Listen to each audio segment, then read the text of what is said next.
Hi friends, ഇന്ന് ഞാൻ നിങ്ങൾക്ക് അമ്മയുടെ പച്ചക്കറി കൃഷി കാണിച്ചു തരാം. അതിനു മുന്നേ ചാനൽ ആദ്യമായിട്ട് കാണുന്നവർ എൻ്റെ ചാനൽ ഒന്ന് സബ്സ്ക്രൈബ് ചെയ്യണേ. വീഡിയോ ലൈക്ക് ചെയ്യണം, ഷെയർ ചെയ്യണം. അമ്മ എന്തൊക്കെയാണ് നടുന്നതെന്ന് നമുക്ക് നോക്കാം. തക്കാളിയുടെയും വഴുതനയുടെയും മുളകിൻ്റെയും തൈയാണ് അതൊക്കെ. ആ തൈയൊക്കെ നമുക്ക് പഞ്ചായത്തിൽ നിന്ന് കിട്ടിയതാ. പഞ്ചായത്തിൽ അപേക്ഷ കൊടുത്തിട്ട് കിട്ടുന്നതാ ഈ തൈകളൊക്കെ. ഇതുപോലെ എല്ലാ പഞ്ചായത്തുകളിലും വിത്തുകളും തൈകളും ഒക്കെ കൊടുക്കുന്നുണ്ടാവും. അതിനൊക്കെ നേരത്തെ അപേക്ഷ കൊടുക്കണം. അങ്ങനെ കൊടുത്തിട്ട് കിട്ടിയ ഇതൊക്കെ എല്ലാ വർഷവും നമ്മളിങ്ങനെ അപേക്ഷ കൊടുത്തിട്ട് വിത്തുകളും തൈകളൊക്കെ കിട്ടാറുണ്ട്. അവ നട്ടു വളർത്തി വീട്ടിലേക്കുള്ള ആവശ്യമായ പച്ചക്കറികൾ നമുക്ക് തോരൻ വെക്കാനും കറി വെക്കാനും ഉള്ളത് നമ്മളുടെ തോട്ടത്തിൽ നിന്ന് തന്നെയാണ് നമുക്ക് കിട്ടാറുള്ളത്. ഇപ്പം നമുക്ക് സ്ഥലം കുറച്ച് കുറവാണ്.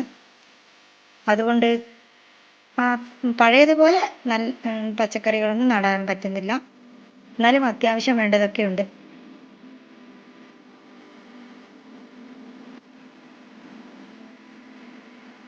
ഇതാ ഇവിടെ മുട്ടക്കോഴി ഉണ്ട്. ഇത് നമുക്ക് കൃഷിഭവനിൽ അപേക്ഷ വെച്ചിട്ട് കിട്ടിയ കൂടാണ്. അതിൽ പഞ്ചായത്തിന് അപേക്ഷ വെച്ച് കിട്ടിയ കോഴികളുമാണ്. മുൻപ് കുറേ കോഴികളുണ്ടായിരുന്നു. മുട്ട നമുക്ക് ആവശ്യത്തിൽ കൂടുതൽ കിട്ടിക്കൊണ്ടിരുന്നപ്പം പുറത്തേക്കും കൊടുത്തിട്ടുണ്ടായിരുന്നു. പുറത്ത് വീടുകളിലൊക്കെ മുട്ട വിറ്റിന്. ഇപ്പം നമ്മുടെ ആവശ്യത്തിന് മാത്രമേ മുട്ടയൊക്കെ കിട്ടുള്ളൂ.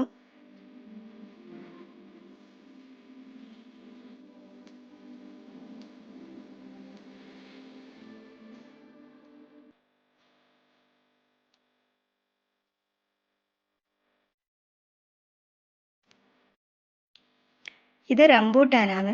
റംബൂട്ടാനും സപ്പോട്ടയും. ഇത് നമുക്ക് ഈ ഫലവൃക്ഷ തൈകളൊക്കെ പഞ്ചായത്തിൽ നിന്ന് കിട്ടിയത് തന്നെയാണ്. അതൊക്കെ ഇപ്പോൾ വലുതായി. ഇത് മുന്നേ കിട്ടിയതാ. ഇവിടെ കൂടുതലും മുളക് തൈകളാണ് ഉള്ളത്. കൂടാതെ വഴുതനങ്ങ നട്ടിട്ടുണ്ട്. ചീര, പയറ്, വെണ്ട. ചീര 2 തരം ചീരയുണ്ട്, പച്ചയും ചുവപ്പും ഉണ്ട്. അതിൻ്റെ ഇടയിൽ പിന്നെ മല്ലിച്ചപ്പില്ലേ, നമ്മുടെ മല്ലിയില, അതിൻ്റെ 2 തരം ഇവിടെ നട്ടിട്ടുണ്ട്.